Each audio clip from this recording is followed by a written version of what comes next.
جائے گا اور الزام لگاتے ہو دوسروں پر. آج کہتے ہیں کہ میں نے کچھ بھی نہیں کیا, میں صرف دیکھتا رہا, تماشا دیکھتا رہا, اور جنرل باجوہ سب کچھ کر رہے تھے. تو پھر انہی جنرل باجوہ کو کمرے میں بند کر کے ان کو ایکسٹینشن کی آفر کیوں کی تھی؟ اگر جنرل جاوید قمر باجوہ جو ہیں وہ اتنا زیادہ آپ کے بات نہیں مان رہے تھے, انہوں نے اتنا زیادہ جو آپ کے مطابق سارا کچھ این آر اوز دیے, تو آپ نے ان کو ایکسٹینشن کی آفر کیوں کی بند کمرے میں بیٹھ کر؟ کیوں کی؟ اگر آپ کے پاس اختیار نہیں تھا تو آج جو نوٹنکی کر رہے ہیں, تماشے کر رہے ہیں, تو اس وقت بتاتے عوام کو میں اسمبلی توڑنے لگا ہوں کیونکہ جنرل باجوہ جو ہیں وہ ملک کو, مجھے لوگوں کی احتساب نہیں کرنے دے رہے اور مجھے اپنا کام نہیں کرنے دے رہے. اس وقت اسمبلی توڑ دیتے. کیوں نہیں توڑی؟ کیونکہ آپ اسمبلیاں توڑنے کا حوصلہ نہیں رکھتے.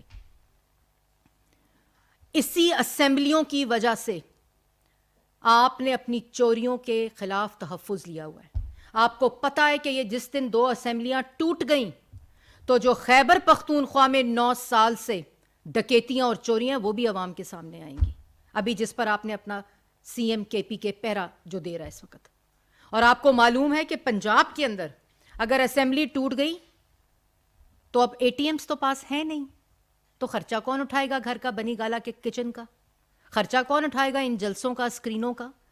فورن فنڈنگ موجود ہے آپ کے پاس. پاکستان کی عوام کو پتہ ہے کہ جس کے ذریعے آپ ملک میں یہ انتشار, فساد اور تقسیم کی سیاست کرتے ہیں, یہ سب عوام کو پتہ ہے اب.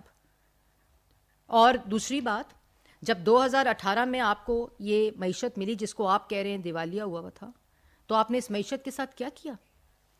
اپریل 2022 میں جو معیشت 6.1% پر ترقی کر رہی تھی, وہ آپ کے 2.5 سال 3 سال منفی 0.1 پر گئی تھی, آپ کے اعمال اور آپ کی کرتوتوں کی وجہ سے.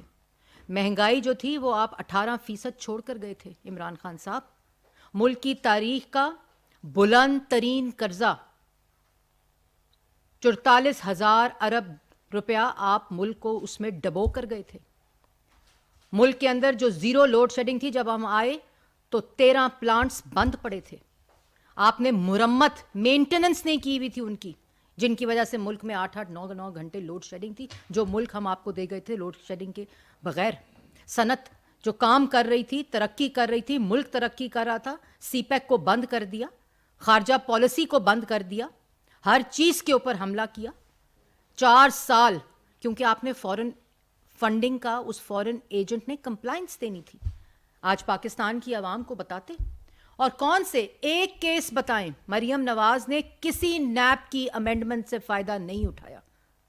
انہوں نے اسلام آباد ہائی کورٹ میں میرٹ کے اوپر جو ہیئرنگ تھی, اس کے اوپر اسلام آباد ہائی کورٹ نے فیصلہ دیا ہے, کیونکہ تم نے 4 سال کوئی ایسا موقع نہیں جانے دیا کہ یہ تم نے اس خاتون کو جیلوں میں نہ ڈالا ہو, سزائے موت کی چکیوں میں نہ ڈالا ہو, کیونکہ آپ ان کے خوف